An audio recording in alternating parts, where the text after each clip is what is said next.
Praise the Lord. आप सबको जय मसीह की। आज की बेसिक टीचिंग्स में, बुनियादी शिक्षाओं में आपका स्वागत है। अगर आप एक इमारत को देखें, अगर आप एक बिल्डिंग को देखें और आप उसमें देखें कि उसमें बड़े बड़े क्रैक्स हैं, बड़ी बड़ी दरारें हैं, तो आप कैसे समझेंगे कि इस बिल्डिंग में क्या प्रॉब्लम है। आप जानते हैं हमारे इंडिया में इस समय बारिशें हैं, बहुत सारी बिल्डिंग्स बारिश के अंदर ज़मीन में धंस जाती हैं, गिर जाती हैं, कोलैप्स हो जाती हैं। आप जानते हो एक बिल्डिंग के गिरने का या क्रैक्स आने का या उस बिल्डिंग को टेढ़ा हो जाने का, मैं जिस कैंप में रहता हूं, मैंने एक दिन एक खबर सुनी थी कि एक बिल्डिंग है वो टेढ़ी हो चुकी है। और उस समय मैं छोटा था और मैं जब उस बिल्डिंग को देखने के लिए गया तो मैंने सच में देखा एक बिल्डिंग थी जो बिल्कुल टेढ़ी हो चुकी थी, और जो पास वाली बिल्डिंग थी वो उसको सपोर्ट देके खड़ी थी, लेकिन ये टेढ़ी हो गई थी और मैं उसको देख रहा था। लेकिन एक दिन मुझे समझ में आया कि एक्चुअली जब बिल्डिंग में क्रैक्स आ जाते हैं, जब बिल्डिंग टेढ़ी हो जाती है, कोलैप्स हो जाती है, गिर जाती है, धंस जाती है, तो उसका सबसे मुख्य प्रॉब्लम सुपर स्ट्रक्चर, ऊपर का हिस्सा नहीं, फाउंडेशन होती है, जो उसकी नींव होती है। जितनी नींव गहरी होती है उतनी ही इमारत स्ट्रॉन्ग खड़ी होती है। हमारे प्रभु ने मत्ती 5:6-7 when he preached in the gospel of Matthew in chapter 5, 6, 7, और जब उससे 7th चैप्टर कंप्लीट किया, उसे दो नींवों की बात की। एक ऐसी नींव जो चट्टान है, दूसरी ऐसी नींव जो रेत है। और यीशु ने कहा आंधी, तूफान और हवाएं तो आएंगी, लेकिन कौन सी बिल्डिंग बच पाएगी? वो जो चट्टान पर खड़ी है। आप जानते हैं जिंदगी भी एक इमारत की तरह है। अगर आप बहुत परेशान हैं, स्ट्रेस में हैं, या आपको लगता है कि आपसे न चाहकर भी ऐसी गलतियां और गुनाह हो रहे हैं, the problem is not with the super structure, the problem is with the foundation. तकलीफ नींव के साथ है, स्ट्रक्चर के साथ नहीं है। आज मैं आप में से हर एक को बताना चाहता हूं, ये जो चैनल है इसका नाम है बेसिक टीचिंग्स, बुनियादी शिक्षाएं। बहुत सारे वीडियोस हैं इसमें, मेरे ख्याल से 150 से भी अधिक, 150 से भी ज्यादा वीडियोस हैं। जाइए और एक एक करके देखिए, आपको पता चलेगा बाइबल कैसे पढ़नी है, प्रेयर कैसे करनी है, प्रभु भोज क्या होता है, एक राइट पास्टर को कैसे फाइंड करें, एक राइट टीचिंग को कैसे फाइंड करें, एक राइट चर्च को कैसे फाइंड करें, वाटर बैप्टिज्म क्या है, होली स्पिरिट का बैप्टिज्म क्या है, जब बाइबल पढ़ते समय नींद आए उस समय हमें क्या करना चाहिए। ऐसे सारे बेसिक सवालों का इस चैनल पर जवाब है, और मैं आप में से हर एक को कहना चाहता हूं आप उसे जरूर देखें। आज का टॉपिक बहुत दिलचस्प है और मैं बिलीव करता हूं ये आपको बहुत कुछ सिखाएगा। इस समय आपके स्क्रीन पर एक वर्ड है, ये वर्ड है 13 जेनेसिस, उत्पत्ति का 13 अध्याय और उसका 14 वचन। जब लूत अब्राहम से अलग हो गया, तब इसके पश्चात यहोवा ने अब्राहम से कहा, आंख उठाकर जिस स्थान पर तू है वहां से उत्तर, दक्षिण, पूरब, पश्चिम चारों ओर दृष्टि कर। हम यहां पर पढ़ते हैं कि परमेश्वर अब्राहम को कहते हैं अपने पिता का घर छोड़ और वहां चला जा, जो जगह मैं तुझे और तेरे मरने के बाद तेरे लोगों को, तेरे वंश को दूंगा।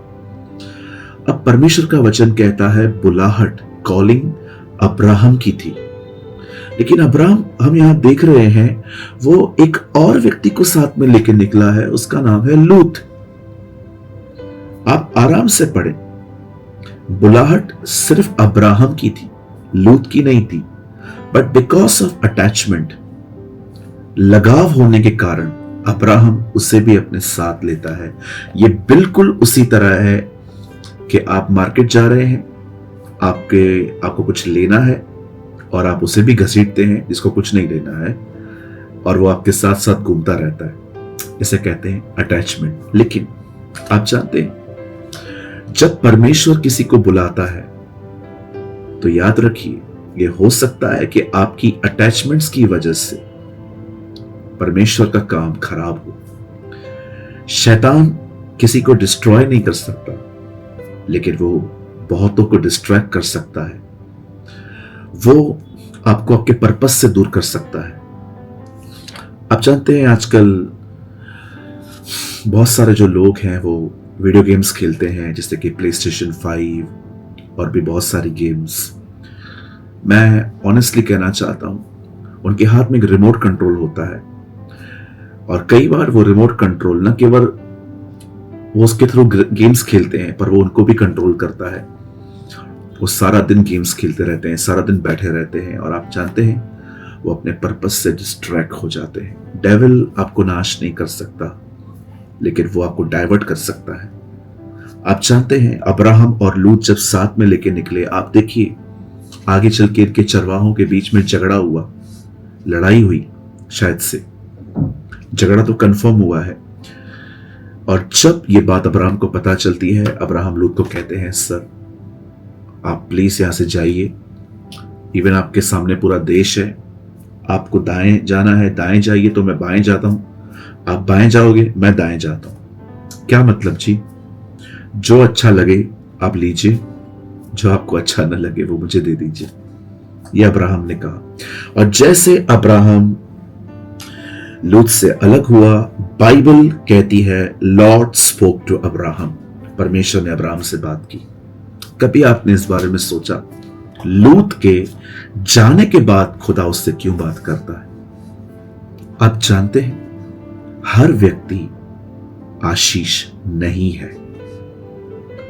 मैं मानता हूं बहुत लोग आशीष है, हर कोई नहीं। कुछ लोग परमेश्वर ने नहीं भेजे, कुछ लोगों को आपने चुना है, आपने रखा है, और आज देखिए वही लोग, उनके होने के वजह से आप प्रभु में नहीं बढ़ पा रहे।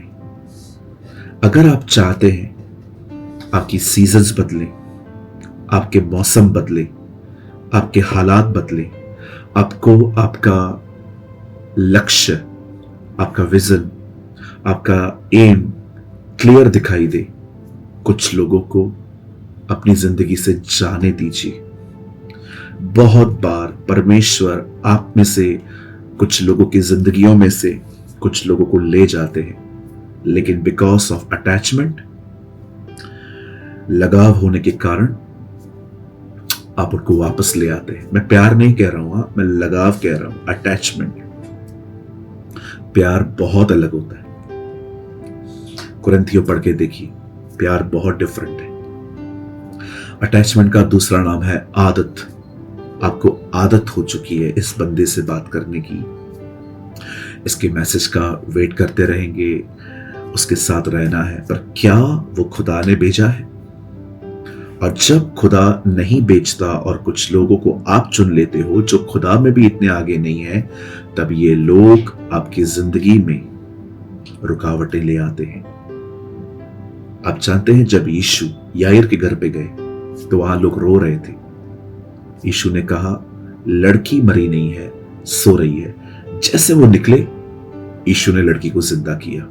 कुछ लोगों को जाने दीजिए, जब वो जाएंगे आपकी जिंदगी में न्यू सीजन्स आएंगी। मैं आप में से हर एक को कहना चाहता हूं, कुछ लोगों को अपनी जिंदगी से जाने दीजिए। अगर कोई व्यक्ति है जो गॉसिप्स करता है, बुराइयां करता है, आपके साथ भी बुराइयां करता है, अच्छा होगा आप उनसे बात करिए कि ये सब अब नहीं करना है, हमने बहुत टाइम वेस्ट कर दिया है।